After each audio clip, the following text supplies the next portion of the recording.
Guys എന്നൊരു give away ആയിട്ടാണ് വന്നേക്കണേ. അപ്പോൾ ഗീവ് അവേയുടെ കാര്യം പറയാൻ നേരത്തെ തന്നെ ഒരു കാര്യം കൂടി ഞങ്ങൾ കാണിച്ചു തരുന്നത്. എനിക്കിഷ്ടപ്പെട്ട പ്ലേസ് ആണ് ഈ കാണിച്ചു തരുന്നത്. അപ്പോൾ അതിൻ്റെ ഇടയ്ക്ക് ഞാൻ ഗീവ് അവേയുടെ കാര്യം കൂടി പറയുവേ. അപ്പോൾ നമ്മുടെ ഗാർഡൻ ഇതാണ്. അപ്പോൾ നമ്മൾ ഗീവ് അവേ എന്ന് പറഞ്ഞില്ലേ, നമ്മുടെ ചാനൽ സബ്സ്ക്രൈബ് ചെയ്തിരിക്കുന്നവർക്ക് മാത്രമേ ഉള്ളൂ കേട്ടോ ഗീവ് അവേ. നിങ്ങൾക്ക് ആർക്കെങ്കിലും പാർട്ടിസിപ്പേറ്റ് ചെയ്യാൻ താല്പര്യമുണ്ടെങ്കിൽ സബ്സ്ക്രൈബ് ചെയ്യുക, കമൻറ്റ് ചെയ്യുക, ലൈക്ക് ചെയ്യുക, ഒരാൾക്ക് വേണമെങ്കിൽ ഷെയർ ചെയ്യുക. ഇതൊക്കെ ചെയ്യുകയാണെങ്കിൽ നമുക്ക് ഗീവ് അവേയിൽ പാർട്ട്ണറാകാൻ പറ്റുവേ. നമ്മളിനി വാട്ടർ സ്പ്രേ ചെയ്യുവാണേ.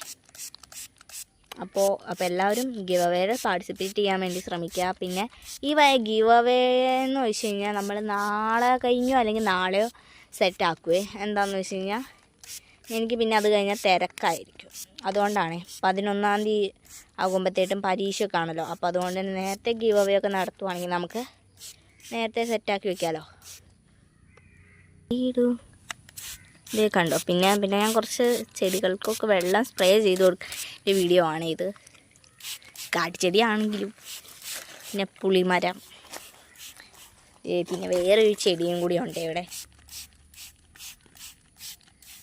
അപ്പം എല്ലാവരും സബ്സ്ക്രൈബ് ചെയ്യുക. പിന്നെ ഒരു കുട്ടി ഹായ് പറയുമെന്ന് വെച്ചിട്ടുണ്ടായിരുന്നു. ആ കുട്ടിയുടെ പേര് അഞ്ജലി എന്നാണ്. അപ്പോൾ ഹായ് അഞ്ജലി.